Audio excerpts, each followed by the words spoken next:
ये movie hang Williams के life story पर बेस्ड है। उन्होंने अपनी लाइफ में सक्सेस कैसे पाया था और आगे क्या होगा ये हमें इस स्टोरी में पता चलेगा। मूवी की स्टार्टिंग में हम एक कपल को देखते हैं। लड़के का नाम था हैंक और लड़की का नाम था ऑड्रे। हैंक और ऑड्रे काफ़ी समय से रिलेशनशिप में थे, इसलिए वो शादी करने का फैसला करते हैं। अब आज के दिन दोनों कोर्ट मैरिज कर लीगली हस्बैंड वाइफ हो जाते हैं। हैंक और ऑड्रे खुशी में एक बार में गए। यहाँ पर हैंक का आज परफॉर्मेंस भी था। हैंक एक सिंगर था और छोटे मोटे बार्स और रेस्टोरेंट में वो गाना गाया करता था। हैंक अपने टीम के साथ जाकर स्टेज पर गाना गाने लगता है और उसके पार्टनर्स इंस्ट्रूमेंट बजाते हैं। वो 10-12 लाइंस गाता है। उसके बाद अपनी वाइफ ऑड्रे को गाना गाने के लिए कहता है। ऑड्रे अपना गाना स्टार्ट कर देती है। ऑड्रे एक प्रोफेशनल नहीं थी और इसी वजह से आउट ऑफ ट्यून हो जाती है। वो अच्छी तरीके से नहीं गा पाती और बाहर में बैठे एक आदमी उस पर गुस्सा हो जाता है। वो हैंक को कहता है कि तुम्हारी वाइफ की आवाज़ बहुत बेकार है। इस बात पर ऑड्रे उस आदमी को कुछ बुरा कह देती है और इसी वजह से हैंक और उस आदमी में झगड़ा हो जाता है। अब यहाँ पर टेंशन बहुत बढ़ गया था। वो आदमी हैंक पर हमला कर देता। हैंक और उसके बीच में लड़ाई बहुत ज़्यादा बढ़ने वाली थी, पर हैंक के पार्टनर्स ये लड़ाई छुड़वा देते हैं। इसके बाद हम मॉर्निंग का सीन देखते हैं जहाँ हैंक ऑड्री के साथ सोया था। उसे आज स्टूडियो में जाकर एक एल्बम रिकॉर्ड करना था, पर इसके बारे में वो भूल गया था। हैंक की मॉम लिली आकर उसे उठा देती है। हैंक नींद में था तो उसकी मॉम उसे ड्राइव कर लेकर जा रही थी। इस ड्राइव में हमें पता चलता है कि हैंक बहुत बड़े बड़े लोगों के लिए गाना गाना चाहता है। उसकी सिर्फ ड्रिंकिंग की प्रॉब्लम की वजह से उसके लिए बहुत बड़ा ट्रबल हो रहा है। वो जब ड्रिंक करता है तो अपने आप को कंट्रोल नहीं कर पाता। ये चीज़ उसकी मदर को भी पता थी। वहाँ की सेक्रेटरी के साथ फ्लर्ट करता है और उसके बाद रिकॉर्डिंग रूम में पहुँच जाता है। वहाँ पर रिकॉर्डिंग करने वाला आदमी हैंक पर बहुत गुस्सा था क्योंकि हैंक फर्स्ट टाइम लेट नहीं आया, तो हर बार वो हमेशा लेट आता है। वो हैंक पर चिल्लाता है, पर हैंक समहाउ इस सिचुएशन को हैंडल कर लेता है। हैंक की टीम ऑलरेडी वहाँ पर पहुँच गई थी। हैंक फिर गाना स्टार्ट करता है और रिकॉर्डिंग स्टार्ट हो जाती है। अब हम हैंक की फैमिली को देखते हैं जहाँ उनके साथ ऑड्रे की सिस्टर भी रहती है। हैंक ऑड्रे से अपने सपनों के बारे में बात करता है। वो उसे कहता है कि आगे चलकर उसे कितना बड़ा आदमी बनना है और इसके लिए उसे ऑड्रे की हेल्प चाहिए। वो चाहता था कि ऑड्रे हमेशा उसके साथ रहे।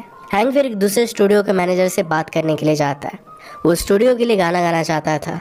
स्टूडियो का मैनेजर उसे कहता है हम किसी भी अनजान न्यू आदमी को कभी भी चांस नहीं देते। म्यूजिक बनाना तो बहुत दूर की बात है। हैंक उसे कहता है कि मैंने तुम्हारे मैनेजर फ्रेड रोज से बात की थी, उसने उसके बारे में सुना था। उसे पता था कि वो अच्छा गाता है, पर उनका ओपरा ये बहुत ही प्रेस्टिजियस है। वहाँ रूल्स तोड़कर किसी को भी मेंबर नहीं बनाया जाता। अब नेक्स्ट सीन में हम हैंक और ऑड्रे को देखते हैं। अपने घर की रेनोवेशन वो करवा रहे थे। ऑड्रे काफ़ी खुश थी। इसका पहला रीज़न कि हैंक अब अच्छा अर्न करने लग गया था और दूसरा कि इसकी वजह से उन दोनों के सपने अब धीरे धीरे कंप्लीट हो रहे थे और सब कुछ सही तरीके से चल रहा था। स्टूडियो की तरफ से उसे बहुत कुछ काम मिल रहा था। उसकी मैरिड लाइफ भी बहुत अच्छी चल रही थी। एक दिन अचानक काफ़ी चीज़ें बिगड़ जाती है। एक दिन जब वो स्टूडियो में रिकॉर्ड कर रहा था तभी अपनी वाइफ ऑड्रे को भी उस सॉन्ग गाने के लिए कहता है। ऑड्रे ने सॉन्ग के कुछ लाइंस गाए पर ये अच्छे नहीं लग रहे थे। साउंड रिकॉर्डर को अच्छा नहीं लगता। जैसे ही सॉन्ग रिकॉर्ड कर एंड होता है, साउंड रिकॉर्ड करने वाले ने कहा कि तुम्हारी वाइफ की आवाज़ खराब है। इस बात से हैंक और उसके बीच में झगड़ा होने लगता है। हैंक इस चीज़ से काफ़ी सीरियस हो गया था। वो साउंड रिकॉर्डर को काफ़ी कुछ बोलने लगता है। तब वहाँ पर ऑड्रे ये सब सुन लेती है। वो फिर गुस्से में वहाँ से जाने लग गए। हैंक ने ऑड्रे को रोका और कहा कि मुझे तुम्हारी आवाज़ बहुत पसंद है। ऑड्रे कहती है कि मैं इसमें गाना नहीं चाहती थी, तुमने मुझे फोर्स किया और अब मेरी आवाज़ पर कमेंट हो रहे हैं। हैंक उसे समझाने की कोशिश करता है, पर ये चीज़ बहुत बिगड़ने लग गई थी। उन दोनों में झगड़ा होता है और झगड़ा बहुत ज़्यादा सीरियस हो गया था। जाते हुए ऑड्रे ने हैंक से कहा कि अब मैं तुम्हारे साथ नहीं रहना चाहती, मेरे लॉयर का तुम्हें कॉल आ जाएगा। उसे डिवोर्स लेने वाली थी।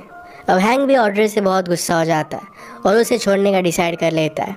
वो फिर किसी और लड़की के साथ इंटीमेट होता है। इसके बाद नेक्स्ट सीन में हैंक की हालत बहुत ख़राब हो जाती है। वो स्मोक कर रहा था और बहुत ज़्यादा ड्रिंक कर रहा था। उसे बहुत सारी बुरी चीज़ों की आदत लगने लग गई थी। स्लोली अपनी खुद की हालत के बारे में थोड़ा सा कॉन्शियस होता है। ऑड्रे से माफ़ी मांगने का वो फैसला करता है। अभी तक उनका डिवोर्स फाइनल नहीं हुआ था। उसे मिलने के लिए जाता है। उसे माफ़ी मांगकर फिर से घर आने के लिए कहता है। ऑड्रे इनिशियली तो मना कर रही थी, पर आगे चलकर उसकी बात वो मान जाती है। वो दोनों फिर से एक साथ रहने लग गए थे। अब हैंक नॉर्मली अपने स्टूडियो में काम करने लगता है। वो एक दिन घर पर आया तब ऑड्रे से कहती है कि तुम फादर बनने वाले हो, हमें बहुत जल्दी एक बच्चा होने वाला है। इस चीज़ से हैंक बहुत खुश हो जाता है। एक दिन हैंक एक रेस्टोरेंट में बैठा था। उसके पार्टनर भी उसके साथ थे। उसका एक पार्टनर आकर मैगजीन का फर्स्ट पेज उसे पढ़ने के लिए कहता है। पेज को पढ़ने के बाद हैंक बहुत ज़्यादा खुश हो जाता है। उस पेज पर उनके रिकॉर्ड का नाम था। एक्चुअली उन्होंने जो रिसेंट एल्बम रिकॉर्ड किया था वो इस वीक की सबसे ज़्यादा बिकने वाला रिकॉर्ड था। स्टूडियो बहुत ही प्रॉफिटेबल हुआ था। उनका एल्बम बहुत ही फेमस हो गया था। हैंक भी इस वजह से बहुत फेमस हो जाता है। जिस स्टूडियो ने उसके साथ काम करने के लिए मना किया था वो अब खुद उसके पास चल कर आता है। उन्होंने उनके साथ गाने के लिए उसे रिक्वेस्ट किए। हैंक के पार्टनर भी इसके लिए एग्री करता है। हैंक का एक फ्रेंड उसे मिलने के लिए आता है। उसे कहता है कि ऑड्रे को पेन स्टार्ट हो गया है, डिलीवरी का समय आ गया था। तो हैंक हॉस्पिटल में आता है। कुछ समय बाद उसे पता चलता है कि वो फादर बन चुका है, उसे एक बेटा हुआ है। इस चीज़ से हैंक बहुत खुश था, पर और भी एक बड़ी खुशखबरी उसे मिलती है। वो जिस स्टूडियो में काम करना चाहता था वहाँ से भी अप्रूवल मिल चुका था। वो भी परफॉर्म करने के लिए वहाँ पर गए। मूवी की स्टार्टिंग में हैंक की बेइज्जती करने वाला जो मैनेजर था वही उसके साथ अब काम कर रहा था। उसे बेस्ट ऑफ लक देता है। अब हैंक फाइनली अपना शो उस ओपेरा में परफॉर्म करता है। यहाँ पर शहर के काफ़ी बड़े बड़े लोग आए थे। वहाँ के सभी लोग हैंक के म्यूजिक और सिंगिंग को बहुत एंजॉय करते हैं। शो बहुत ही सक्सेसफुल हो गया था। अब नेक्स्ट सीन में एक न्यूज़ चैनल दिखाया जाता है जो हैंक के बारे में बहुत कुछ इन्फॉर्मेशन दे रहा था। यहाँ से हमें पता चलता है कि हैंक अब नेशनली भी बहुत फेमस हो गया था। वो फिर अपना पुराना घर छोड़कर टेनेसी में एक काफ़ी महंगा घर बाय करता है। हैंक के लाइफ में उसे कोई भी ऐसी चीज़ नहीं थी जो उसके पास नहीं थी। वो फिर एक बहुत बड़ी पार्टी रखता है। उसने शहर के सारे अमीर लोगों को बुलाया हुआ था। पार्टी में ऑड्रे से छुपकर किसी और लड़की के साथ भी फ्लर्ट करता है। वो अब अपनी लाइफ को एंजॉय कर रहा था। उसने अपनी फेवरेट कार भी बाय कर ली थी। पार्टी के बीच वो अपने गैराज में रखी हुई इस कार को बार बार देखकर बहुत ही खुश हो रहा था। इन्हीं सब चीज़ों में उसे एक बुरी आदत लग गई, वो थी नशे की आदत। एक बार एक बड़ा बिजनेसमैन उसके पास आता है, उसे गाने का इन्विटेशन देता है। हैंक को इससे बहुत सारे पैसे मिलने वाले थे, पर हैंक इस शो के दिन भी बहुत ही लेट आता है। उसने ड्रिंक भी किया हुआ था। इस चीज़ से कोई भी खुश नहीं था। हैंक फेमस था और इस वजह से लोग उसे देखने के लिए बहुत ही एक्साइटेड थे। सब उसे वेलकम करते हैं, पर हैंक कोई अच्छा गाना सुनाने के अलावा नशे में अपनी वाइफ की स्टोरी सुना देता है। वो शो पूरी तरीके से खराब हो गया था। वहाँ पर सब लोग बहुत ही कंफ्यूज थे। अब यहाँ हमें हैंक और ऑड्रे के बीच में कुछ टेंशन दिखाई देता है। एक दिन ऑड्रे को हॉस्पिटल में एडमिट किया जाता है। हैंक अपने काम में इतना बिजी था कि उसे इस बात के बारे में पता ही नहीं चलता। हैंक को पता चलने के बाद वो ऑड्रे से मिलने के लिए जाता है, पर उसे मनाता नहीं। उसे एक न्यू आइडिया आया था। नेक्स्ट जब उसका ओपेरा में परफॉर्मेंस था तो अपनी पूरी फैमिली को लेकर आया। स्टेज पर म्यूजिक स्टार्ट करने से पहले अपनी सारी फैमिली को लोगों को इंट्रोड्यूस करता है। इससे ऑड्रे और उसकी मदर बहुत खुश थी। हैंक फिर अपना परफॉर्मेंस स्टार्ट करता है। जो गाने लोगों को बहुत अच्छे लगते थे वही वो फिर से रिपीट करता है। लोग इसे बहुत एंजॉय करते हैं। एक दिन हैंक के स्टूडियो के मैनेजर से सॉन्ग के रिलेटेड बात चल रही थी। दोनों के एक सॉन्ग को लेकर व्यूज़ बहुत ही अलग अलग थे। इस चीज़ से चिढ़कर मैनेजर उसे कहता है कि मुझे पता है तुम आजकल बहुत ही अल्कोहल पीने लग गए हो, इससे तुम्हारी परफॉर्मेंस बिगड़ सकती है। इस बात की वजह से हैंक को बहुत गुस्सा आता है। उससे बात ना कर वहाँ से वो चला जाता है। ये बात सच थी कि आजकल उसने बहुत ही ज़्यादा अल्कोहल पीना शुरू कर दिया था। एक दिन हैंक अपने फ्रेंड के साथ हंटिंग के लिए जा रहा था। अचानक से हंटिंग के वक्त हैंक नीचे गिर जाता है। चाह कर भी उठ नहीं पाता। वो बहुत कोशिश करता है, पर उसके बाद फिर उसे हॉस्पिटल में एडमिट किया जाता है। हॉस्पिटल में हैंक का चेकअप करने के बाद डॉक्टर ने उनसे कहा कि हैंक को स्पाइनल बिफिडा ओकल्टा नाम की एक बीमारी है। ये स्पाइनल कॉर्ड की बीमारी है। इसे स्पाइनल कॉर्ड और ब्रेन ये सही से कम्युनिकेट नहीं कर पाते। बॉडी में अलग अलग प्रॉब्लम्स होती है और शायद इसी वजह से लोग कभी भी चल भी नहीं सकते। उनकी हालत बिगड़ती जाती है। ये बीमारी हैंक को बचपन से थी, पर इसके बारे में उसे कोई भी आइडिया नहीं था। इस बीमारी का कोई भी क्योर नहीं है। हैंक का ठीक होना अब इम्पॉसिबल था। हैंक इस बात से लगभग डिप्रेशन में चला जाता है। उसके सारे शोज थे वो सब कुछ कैंसिल कर दिए जाते हैं। ऑड्रे का भी उसकी तरफ बिहेवियर बहुत ही रूड होता जाता है। एक दिन जब ऑड्रे अपने दोस्तों के साथ घर पर आए तो उसके सारे दोस्त डर गए। हैंक के हाथ में गन थी।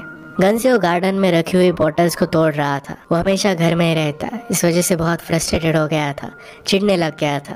अपना गुस्सा निकालने के लिए वो सब कर रहा था।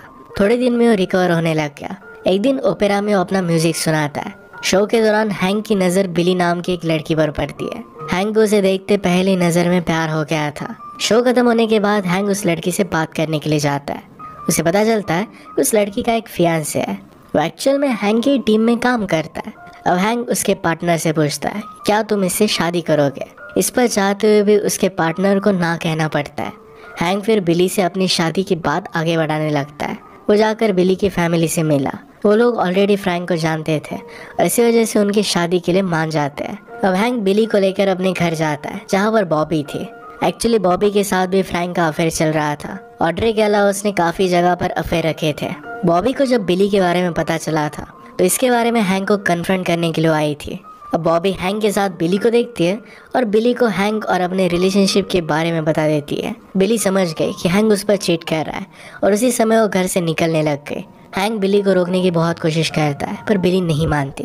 हैंक फिर से बॉबी के साथ रिलेशनशिप में आ गया। इन सब चीज़ों के दौरान हैंक अपनी बीमारी की दवाई भी खा रहा था। इसके साथ वो बहुत सारी अल्कोहल भी कंज्यूम करता है। इन सब चीज़ों की वजह से उसका शो करने का बिल्कुल भी मन नहीं करता। एक दिन ओपेरा का मैनेजर हैंक को शो करने के लिए कहता है पर हैंक इनडायरेक्टली उसे शो करने से मना कर रहा था। मैनेजर हैंक को कहता है कि 9 और 11 तारीख को उसका शो है, इसमें अगर हैंक नहीं आता तो उसका बड़ा नुकसान नहीं होगा। हैंक उन दिनों में काम पर नहीं आता। इसे ओपेरा की मैनेजमेंट गुस्सा हो गई थी और फिर हैंक को फायर कर दिया जाता है। अब हैंक ज़्यादातर अपने घर पर ही रहता था, इसलिए एक दिन वो बॉबी को अपने घर पर बुलाता है। बॉबी से उसे पता चलता है कि वो प्रेग्नेंट है। हैंक फिर से फादर बनने वाला था। अब हैंक इस बात से बहुत ही खुश होता है। वो बच्चे को अपनाने के लिए रेडी था पर वो बॉबी से कहता है कि मैं शादी नहीं कर सकता, चाहे तो तुम्हें जितने भी पैसे चाहिए, इस बच्चे की परवरिश के लिए जो भी चीज़ चाहिए वो सब कुछ मैं प्रोवाइड कर सकता हूँ, पर मैं तुमसे शादी नहीं कर पाऊंगा। बॉबी भी हैंक को फिर मैरिज के लिए ज़्यादा फोर्स नहीं करती। नेक्स्ट सीन में हम हैंक को बिली से अपने सारे प्रॉब्लम्स क्लियर करते हुए देखते हैं। इसके बाद हैंक बिली से शादी कर लेता है। उनकी खुशी ज़्यादा दिन तक टिकी नहीं। हैंक को बहुत ज़्यादा पेन होने लग गया था। उसे most of the time bed पर ही बैठना पड़ता है। अब हैंक की हालत धीरे धीरे खराब होने लग गई थी।